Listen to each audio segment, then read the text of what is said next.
Jeff Paterson from Rink Wide Vancouver and CanucksArmy. Always a pleasure to have you on the show, Jay Pat. Let's talk about last night's Hughes Bowl, which went decidedly in the way of Jack and Luke. A 6-0 final, a spooky one if you're Canucks fans, as they only put up 20 shots. And, you know, it hasn't been a totally miserable start to the season. They are 4-2-3, though. And I guess where I want to go with this from a Canucks perspective is, when things aren't going well for them, like it has on a few nights this season, what's missing from their game? Well, Rick Tocchet is a Staples guy, right? Like, he just loves to talk about his board battles and wall work and everything else. The Staples have completely abandoned the Vancouver Canucks. This is a team that gave up 6 goals on home ice once last year to New Jersey. It's happened twice in the first 5 games. They have 1 home ice victory in the first 5 games at the Rod. So the paying customers aren't exactly getting their money's worth. And Rick Tocchet talked about it last night. The guys, too many guys have gone rogue here. This is a team, and you guys were around them in the playoffs as well, all about lockdown, making it really difficult for other teams to get to the net, to score. Teams are scoring on the Canucks with ease. Calgary did it 6 times on opening night, and the Devils just skated circles around the Canucks. So full credit to the Devils. Nico Hischier, incredible as he's been all season. First guy to 10 goals in the National Hockey League. He opens the scoring 53 seconds in on a brutal defensive breakdown, and that's really been one of the stories of the Canucks season.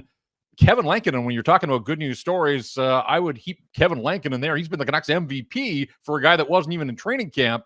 And you mentioned the record. 2 outright losses in 9 games. And you think, well, it can't be that bad.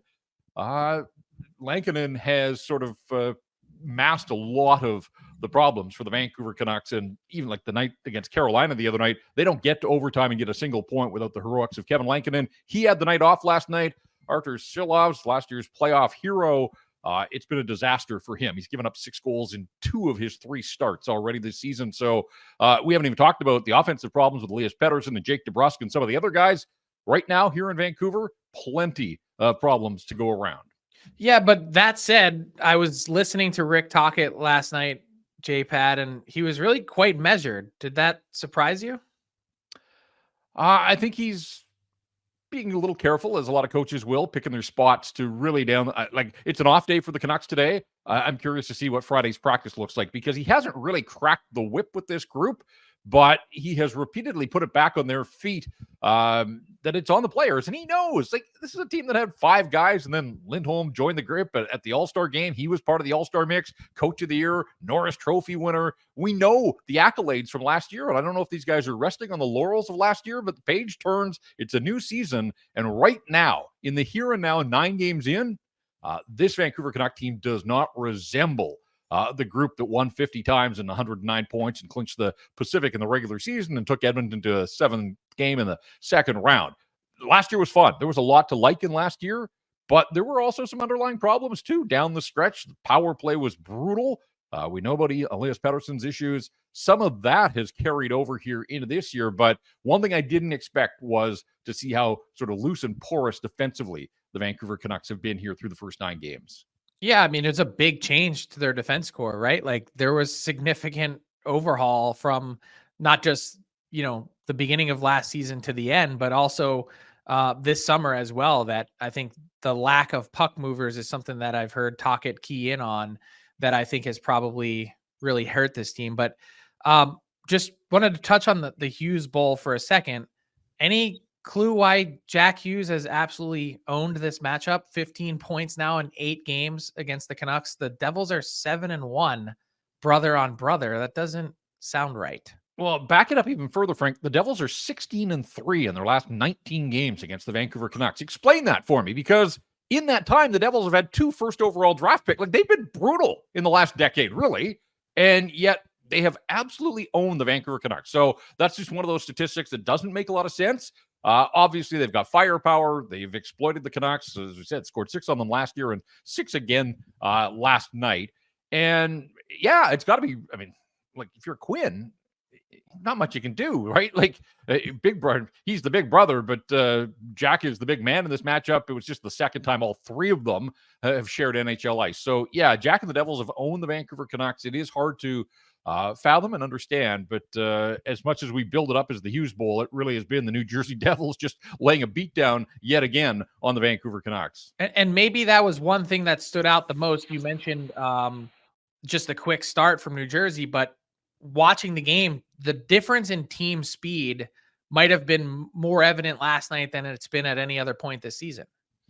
Yeah, and the Canucks thought that they had gone out and addressed some of that over the offseason, brought in some players that they thought were going to up the speed quotient, but it really hasn't been all that noticeable yet. And again, it's 9 games, and sure, a lot of teams have new players and trying to integrate, but some of those new players, I mentioned Jake DeBrusk was brought in with the express purpose of scoring goals. 9 games in, zippo, and last night didn't have a shot on goal. It really has been way too quiet around Jake DeBrusk. Daniel Sprong was a late free agent signing, but a guy that has scored goals in the National Hockey League. He scored the first goal of the season for the Canucks. That's his only goal that he's scored to this point.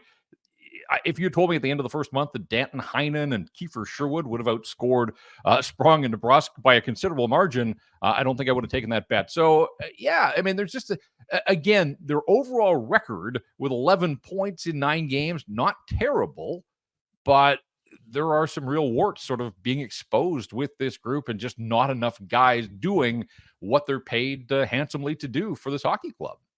One guy who is always a lightning rod in Vancouver is Elias Pettersson. It feels like every time I look at Daily Faceoff and the line combos, he's playing with somebody different. I know yesterday Canucks fans were sharing that clip where he gets that look right in the middle of the ice. He's got, it feels like 3 seconds to load it up.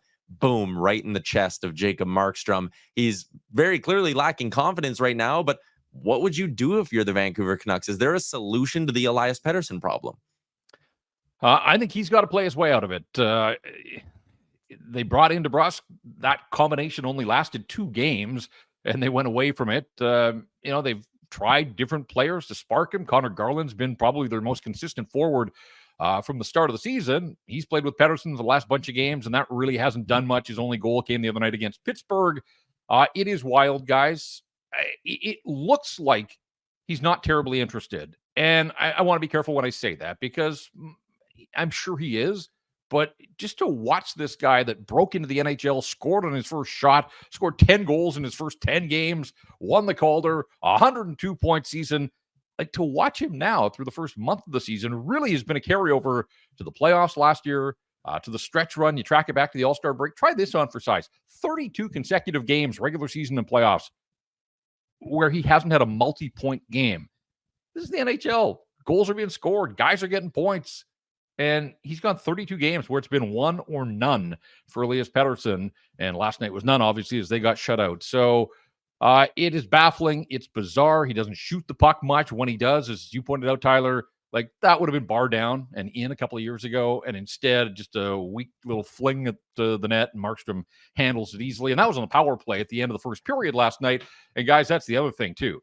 You've got the Norris winner. You've got 2 guys that have been 100-point players in the NHL in Miller and Pettersson. You got a 40-goal guy in Brock Besser. And this power play stinks. On the homestand, 3-game homestand, went 0 and gave up a shorty last night. So it was a net negative in 3 games against the Penguins, the Hurricanes, and last night against the New Jersey Devils. There's too much talent. The component parts are there. They are so up in their head. And Rick Tocchet last night after the game basically just said, like, yeah, this thing's a mess, and we got to figure it out in a hurry.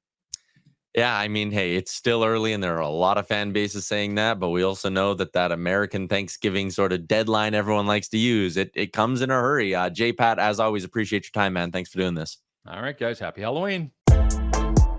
What's up, hockey fans? If you enjoyed that video, then you need to be hitting the subscribe button right here at Daily Faceoff. Exclusive interviews and analysis from our hockey insider Frank Saravalli, fantasy updates from Brock Sagan, and a daily live show at noon Eastern, Monday through Friday. You don't want to miss any of the fantastic content, so hit that subscribe button.